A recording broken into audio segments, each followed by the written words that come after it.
a formidable boss monster. It gets a lot of attack points equal to your life points, which is quite a lot. Although having said that, that does sound like a little bit of an issue against the Nightmare Pain if you have as many attack points as your life points. But there we go.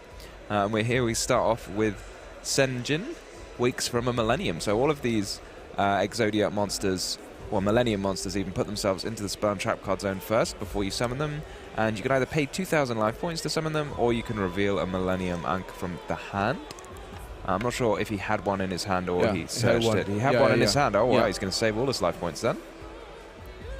That's definitely the one you want to start with, I think. That lets you summon your boss monster pretty much for free. The cost is more or less having 5 Exodia monsters in your hand, deck, or graveyard. So you have to put those cards in your deck, but when it comes to actually playing the Millennium Ankh, there is pretty much nothing to pay. You just have to reveal them from somewhere to your opponent. And then you get to summon your big boss monster. That's like the easiest way to summon a big boss monster that I've seen.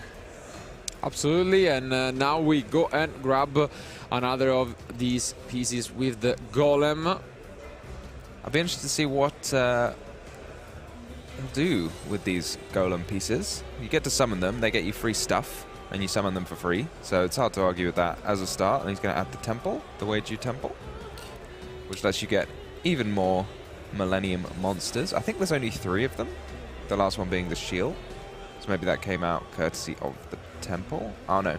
So the Temple, I think, places one from your hand into the spell and trap card zone, and then you get another one from the deck. So maybe he won't be able to use that again, because I think he's going to have used all 3. So maybe he'll get an extra copy of his favorite one.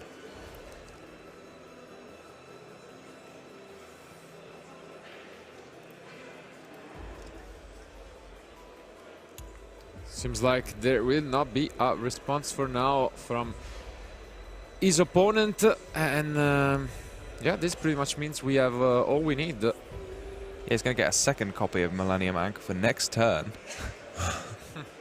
He's got a lot of extra stuff for next turn already, so let's see what he's going to do this turn, though. Yeah, absolutely, go for it. Yeah, I was going to say, I don't know what he's going to do with his fun Millennium monsters. He's kind of got them all for free, because they all replace themselves when they are summoned. So one of them adds another Millennium monster, one of them adds the field spell, and one of them adds another Millennium Ankh. So maybe he's just going to make something as simple as a Silhouette Rabbit. There it comes. I'm cheating a bit, I know his deck list, so I had a look over his extra deck and tried to see what he might want to summon. There it goes. So this deck can be quite scary, because the thing is, as we will probably gets to see, it's set up almost like Raigeki, but even better card going first. But the scary part is that when he goes second, and essentially if he survives the first turn going first, it can easily OTK thanks to the unstoppable Exodia Incarnate, and that's usually how you end the duel pretty fast. So yeah, it's pretty unstoppable. And there we are assembling all of the forbidden. Unfortunately, he doesn't just immediately win the game, because those are coming out of his deck and not out of his hand. I wonder if he's got a plan for, like, is there some way to use them if you draw them, maybe? I don't know. But for now, we've got them in our deck, which is exactly where I think he wants them to be. You can just reveal them from your deck. And there it is. The unstoppable Exodia Incarnate. So, this is the boss of the deck, which will allow Louis now to go and search for what most likely will be the Obliterate, but I mean, let's see what he has got. Oh, his rabbit got destroyed. I think that when you play the Millennium Ankh, you destroy all of your non-Exodias or Millennium monsters. So maybe, I can't imagine he meant to do that. And oof, he's got that. Wow. That just to complete the unstoppable combo, he goes and searches for Secret Village with the terraforming. What a scary turn 1 here by Louis. Yeah, I mean, this is terrifying. You've got to somehow get your opponent's unstoppable Exodia off the field, but that can't be destroyed, right, by your opponent's card effects. So there is also a little bit of, you know, okay, we can just negate this, right? Yeah, because we will need another layer of interruption, but we don't. And I think, yeah, his opponent just now realized that there is also a spell and trap negation on the Exodia. Yeah. And as expected, we go and search for Obliterate, and this is a insane card, just absolutely insane. I'm gonna bring it up for you guys, but as mentioned, it's an even better version than Raikegi, we could say. I'm not sure you brought up the right one there. I think you want. Oh yeah. You're right. I mean, that Obliterate card is quite fun too. Yeah. It's Exod Fires of Rage.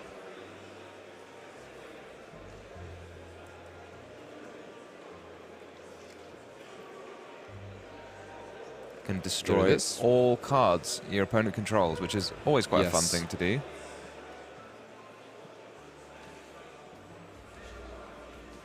Okay, so yeah, I think maybe he drew the Azarine, or maybe he said it and I just didn't notice from the Silhouette Rabbit.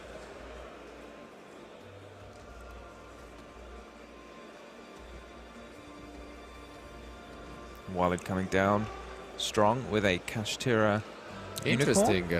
We haven't seen much of Kashtira in Yubel, so usually it's played more in the Snake Eye deck, but...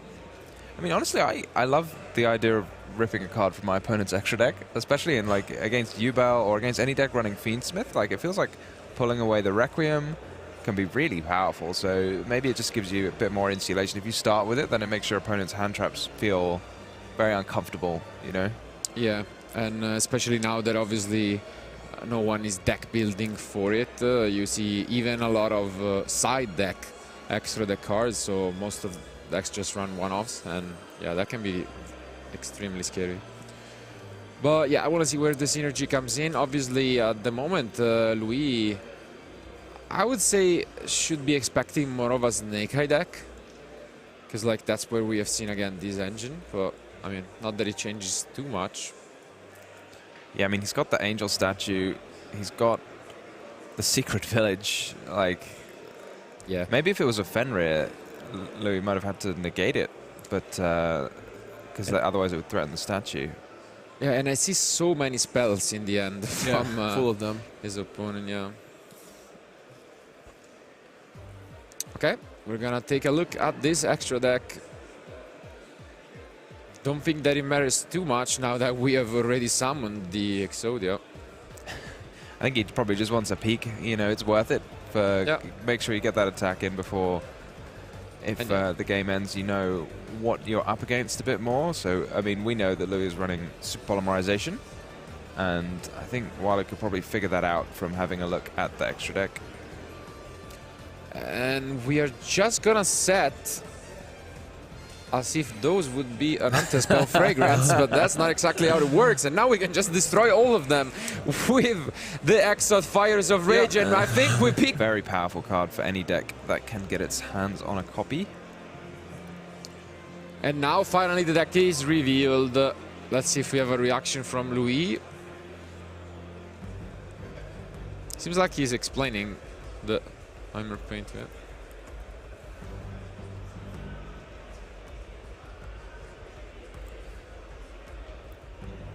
And I see a throne, I think, as well. So amazing opener here by Walid.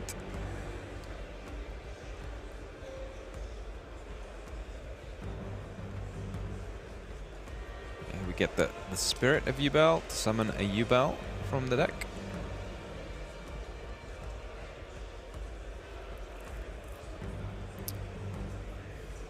As mentioned, we are seeing a clash of Yu-Gi-Oh! Series with the Yubel against the Exodia.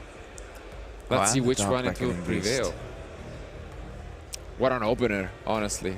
All of the different combo pieces that you wanna just get your hands on. Yeah, it gives you access to just so many like free monsters. You know, he's got the Gruesome Grave Squirmer to special summon itself, and then pop the Yubel, which will then summon another Yubel from the deck, which then you've got 2 monsters in your graveyard for the Phantom of Yubel, and you just... Oh, you can do almost anything you put your mind to with the Yubel deck. We could access the Fiendsmith, yeah, and this is what we are going for. But before we do that, we obviously have the protection from Phantom. I was checking Louis' deck list, and I mean, he only plays the Shifter and, I mean, the Super Poly, which may, you know, help him out. Yeah, I mean, in his extra deck there, you can see the Yubel, the Loving Defender, special summoned by fusing a Yubel monster plus any number of effect monsters on the field. So if you're not, it doesn't work with Phantom of Yubel. I was having a chat with Leo and he pointed that out to me and I got a little bit disappointed because it's not quite as good as I thought. But if you leave up another Yubel monster, then it could just clear the whole field in one go.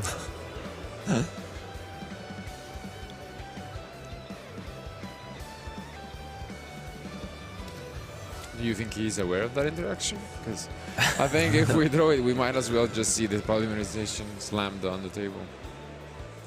Oh, well, you think Louis knows? Yeah, that could be the case, that he just thinks that he can just go for it. I mean, I don't know. I guess we'll have to wait and see. Yeah. I mean, if Phantom of Yubel could be a fusion material, it would be... it would be played by anyone, it would go forever. Yeah. You would just... no, I mean, think about how the card would work in itself. You just keep shuffling it back more and more. And a nice little optimization there. It's so fun to get the ability of the Necro Crypt Princess off. I mean, its effect, just how it's summoned, giving you another level 6, and putting the Engraver back in the graveyard is good enough. But if you have the ability to discard a card or a monster card while it's on the field, then you can draw an extra card from your deck just for fun. We love drawing. We love drawing. But yeah, this is what the Yubel deck can do when it has access to this thing. Yeah, every combo pieces, and I think we are still holding into that throne, because like the throne was also there, I'm pretty sure. So this was just like the dream opener, and yeah. Well, execution up until now from Walid. Yeah, honestly, it is extremely powerful, and you have access to so many things. You need to figure out like the best way to sequence things to not get caught out by potential interruptions. I mean, one way is just to leave the Phantom of Yubel on the field for as long as you can. But also, you depending on when you make your XYZ monsters, it kind of cuts off access to the monsters that you put under them. So, for example, now it's got 2 level 6 Fiends. Could make one of the most powerful XYZs we're seeing at the moment, which is the Wave King Caesar. But then if you do that, then your Shavara doesn't hit the graveyard and you can't continue on with your Unchained line. So it can all be a little bit complicated. He had earlier had 2 level 10s on the field to make Varudras, but then he wouldn't have had any more ways to get Yubels onto the field and summon more Phantoms and so on. So yeah, it can be quite difficult to sequence it all out to make sure you end. And at some point you just have so many monsters, so you're struggling with monster card zones. But I guess we will see how well it ends up. There comes the Lurry. Even the Squirmer, yeah. And I think 1/1 even is the last card. Like, what is this? Yeah, as you mentioned, he's not gonna have space for all that. Oh, but I think you can end up on SP plus at least 2 Phantom Yubel plus the Wave High King Caesar. This is the ideal hand, honestly. Sequence is there. Let's see if there is anything that we can do. No, seems like he's just on probably some spells. Yeah, he's got a couple of Lava Golems in his deck, which is not something I'm seeing a lot of. Yeah, that could be good. Yeah, it's quite fun. I'm interested, like, Lava Golem versus Sphere Mode. I wonder what makes you pick one over the other. Because in my head, like, 3 monsters, more than 2 monsters, you know? But, yeah, what do you think? I guess, in terms of... maybe OTKing could be more relevant. I guess you can use 2 Lava Golems. That's quite helpful. Oh, you can't attack the Sphere Mode. Yeah, that's what I was thinking, So maybe he wants to just be able to attack because he just wants to go Lava Golem OTK with the Exodia, I think. So that makes sense. But against Yubel, like, tributing 3 monsters rather than 2 could be quite important because they end up with a ton of interruptions. And yeah. For now, this is still impressive. Macracker obviously protecting you as well. And we're just gonna use the sequence. Yeah, we've used the sequence. Yeah. Summon, and then, yeah, we've got it in the graveyard. Wow, we get... Also doesn't need it. Not often we discard a 1/1. And yeah, here comes the Caesar. What discarded the 1 point? Oh, the Macracker. Okay, sure. Yeah. And now, finally, we go and equip. Are we done? Seems like it. definitely impressive. You can end up on even more with some ends, but like this is quite tough, and unfortunately that super polymerization can be good, but not quite able to remove every threat from Walid. Yeah, he has got the Starving Venom Fusion Dragon, which can deal with a couple of threats. Need be. I always have to remind myself of the different requirements. Unfortunately, the Desiree is a light, so yeah, and the Wave King is water. So water. actually, the Starving Venom Fusion Dragon requires 2 dark, so not so helpful at all. Okay, so he's just explaining all of the different interactions that he has available.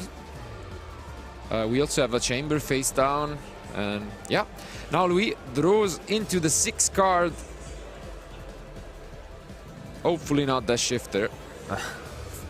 Honestly, like, Shifter's so powerful against Yubel, like, even now it wouldn't be the end of the world.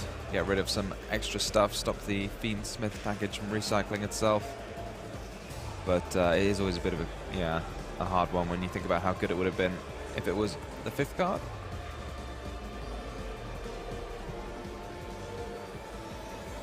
Louis just saying, I can't attack with my 8,000 attack monster into one of your attack grade monsters. That's not very fair.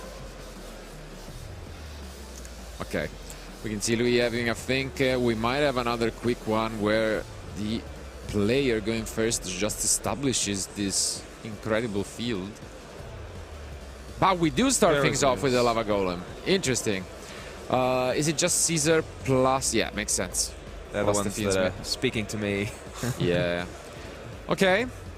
And here comes the attack position, Tom. That's the strategy. Here it comes. Okay. It doesn't even work with the Nightmare Pain, though. You know, you gotta deal with the Nightmare Pain first.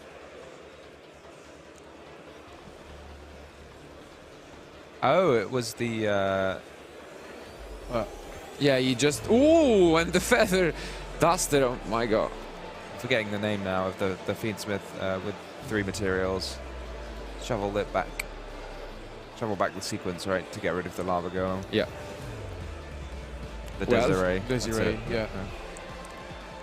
This opening definitely interesting from Louis. Let's see if it's gonna be enough though, because obviously Chamber brings back the soul.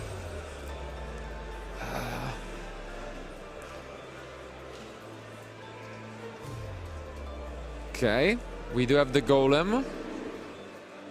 Explaining again to his opponent what it does, because we do have that Phantom. Oh, he has to pay 2,000 this time, I think. Yeah. I can't quite negate it yet with the Phantom, because it is a spell card.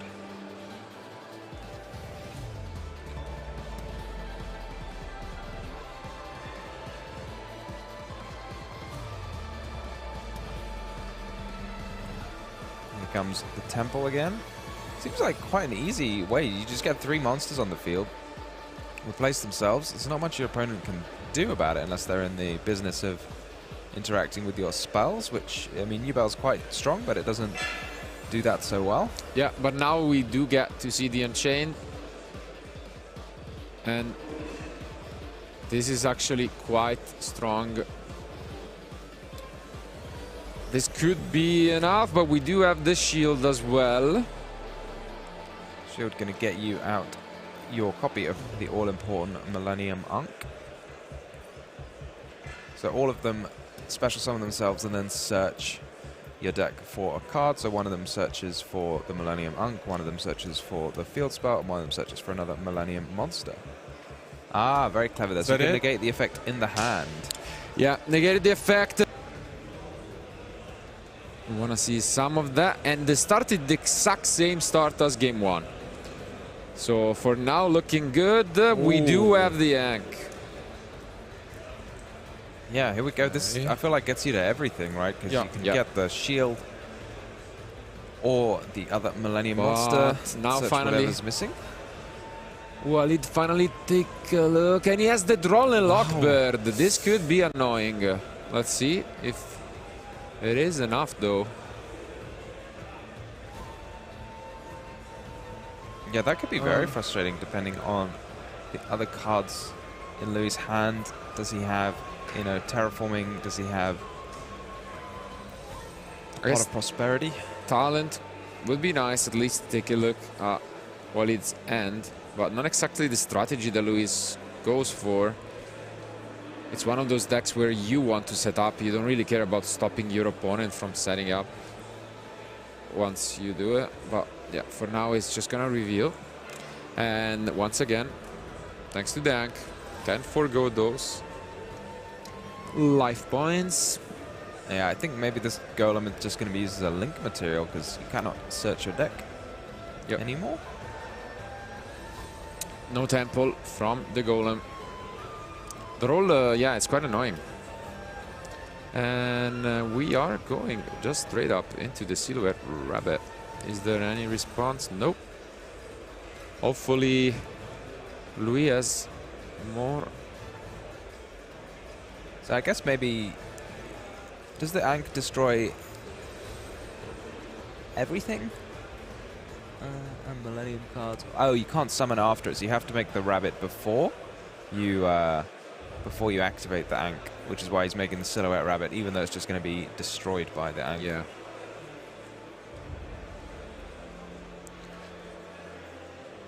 I mean, having the Ankh is absolutely great here, even through the draw. So let's see if there is anything. No. So at least we are setting up pretty well. And again, he's avoided drawing those Exodia pieces. Let's see if he did. Well, he didn't. Surely you'd reveal one from your hand first, unless you're just playing with your opponent. You're just like, oh, 1, 2, 3. Oh, he did it. He did it. Surely, huh? Surely. Okay, surely. Okay. Yeah, let's put the... No, I think you put... Yeah, the Ankh as well. Okay, okay. The Ankh goes into the deck, yeah? Yeah. Surely. I can't. There's no. How do you reveal the ones in your deck before the one in your hand? There's no. Keep no them on way the you edge. do this. You don't want to make them happy immediately, you know? Just make them psych. And he didn't draw any of the Exodia Yeah. pieces. Okay, I think. Is he going to the end phase? Yeah, we are going to the end phase. No secret village, but this can still get you there.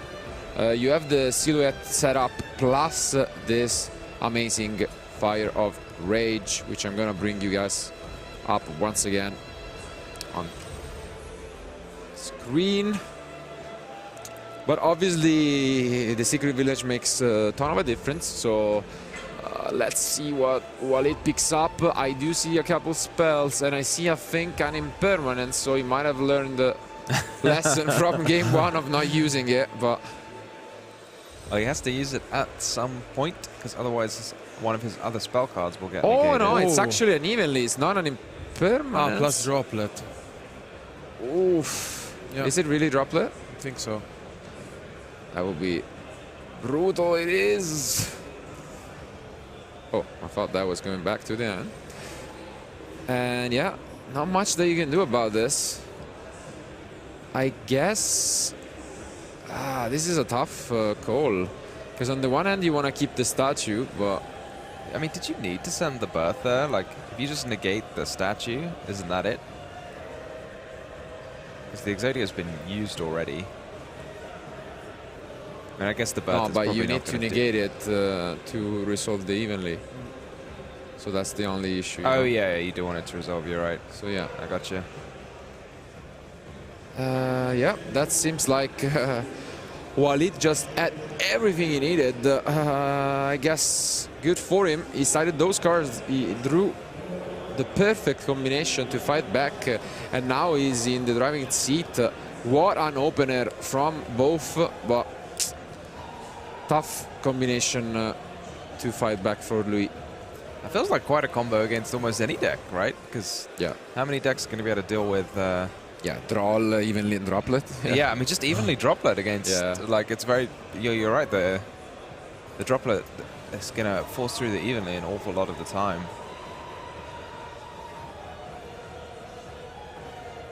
Okay, we don't want to mess up due to the excitement. There is still 40 minutes remaining, so want to take a reasonable amount of time just to think, but no, Walid is just going for it.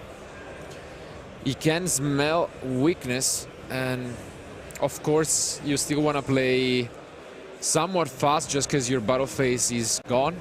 and to take a lead, you might just have to, you know, pass back and then have another turn. So this could end up in a draw as well. So you want to avoid that. Yeah, he's got a slightly less. Well, I mean, I say that now. I think this combo is going to go. Even at the Ash Blossom, what an opener. Yeah, I think he's not even afraid of any interruptions from his opponent now. No, for sure.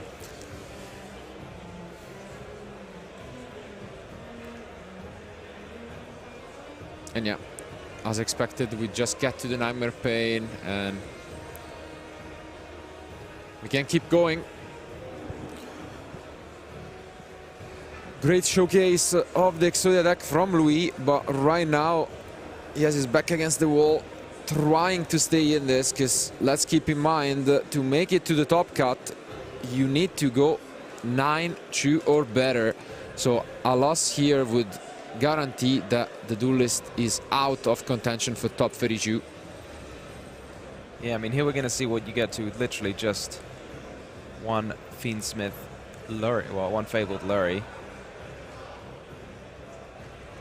Seems like quite a lot. Yeah.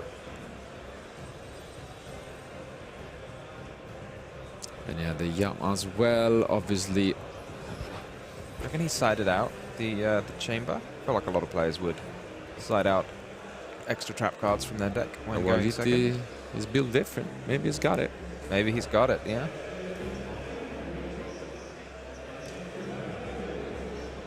And yeah, this is just a very good showcase from Walid of what the Yubel deck can do with just one single card.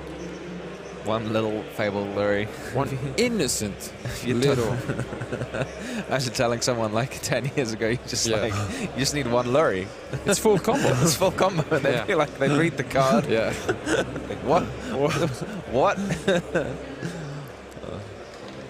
And then imagine showing them the Sunseed Genus Loci. Ooh. Oh, yeah. Tough to beat that as a normal monster.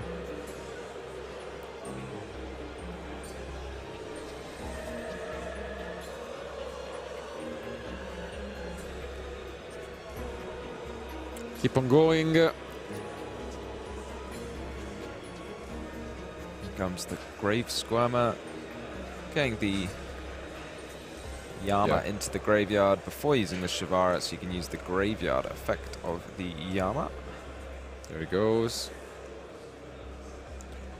And again, my only concern is keeping attention on the time, but I mean, you mentioned briefly the last round of day one, and that was an insane showcase from Herman of how you can actually manage to win with a lot less than 10 minutes. I'll tell you that much. Yeah, I mean, I think Louis may not have too many actions to take on his turn, so even if there's only a short amount of time left, hopefully Walid will get his battle phase. Yeah, I mean, he's got 3 turn. cards. He's got Oh, 3 has he cards. got 3? Yeah. 3 cards, yeah. So, I mean, That's still quite a has- lot, actually. Yeah, he has Lava Golem, he has Super Poly. I mean, he has Raigeki as well. which Let's obviously kept Ian going first, for Well, sure.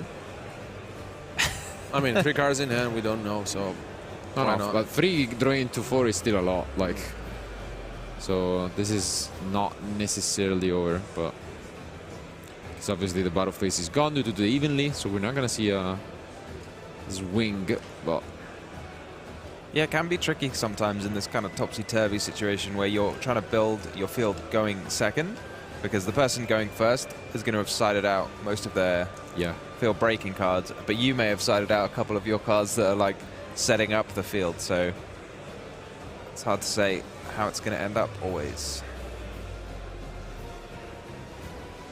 and now let's figure it out. It did. He did, Tom. I told He you. did. He kept in the chamber. He And is. he doesn't He is seem the to. man. He didn't want to link away his Shibara. He popped it with the Yama, it seems. So I guess that means he doesn't want to do any more link summons. He's just going to end his turn. Do you not need to tribute something for the Yubel? Is that right? It looked like he passed, right? Yeah, because the...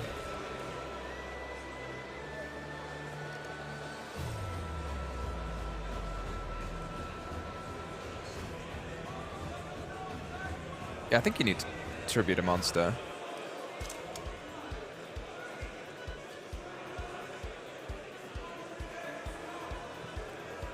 So maybe he could have just, yeah. Maybe he tributed the Shivara, actually. Maybe that was what was going on, rather than destroying it with the Yama. Trophies and Pot of Prosperity is a great one to try and fight back. So we could see a lot of different cards. He's just now debating how many cards he wants to banish from his extra deck face down. Azarun, how did it just survive? It was just sitting there. The whole turn. Unnoticed. Sneaky. Very innocent. Droplet, Very demure. Yeah, only negates it for the turn, right, Droplet? So, should be able to use its effect again. Although it's almost impossible to use on Let's see these cards. Okay, that's a good one. Ag round 2. That's the second one. Okay, Oh, only for 3. three. Okay. Okay. Well, I think that's an easy choice, but let's see. I guess we know that one of the cards in hand is a leg, because that was revealed, right? So, leg of the Forbidden One. Yeah, you're going to have to watch out, because if you summon an Exodia, you have to... Does it have to gain attack points? We're actually going for the Golem. Yeah, we're going for the Golem. Interesting. And those should go to the bottom, yeah. Is the Golem going to be able to make any progress when your opponent's got 2 monster effect negations in hand?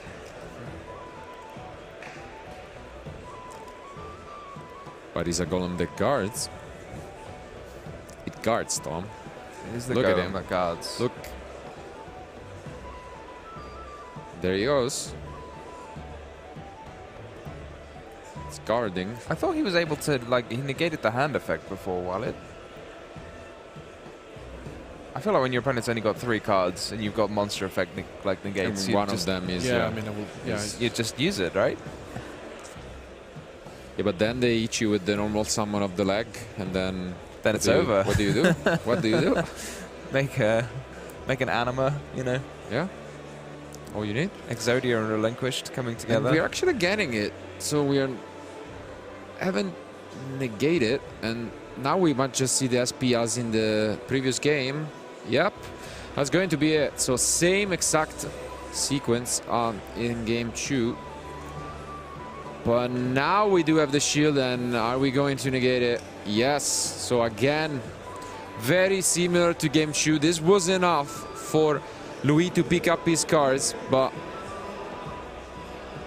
it is a little different, and we get to summon another Yubel. I guess no reason to pick up your cards in game 3. To make your opponent play it out. Let's see, is there something else from Louis? Checks his options. He might actually go for the normal summon of the leg. Not even gonna lie. Because that could get you to an SP, at least, later on. But yeah, it's not exactly the best. But no, that's enough.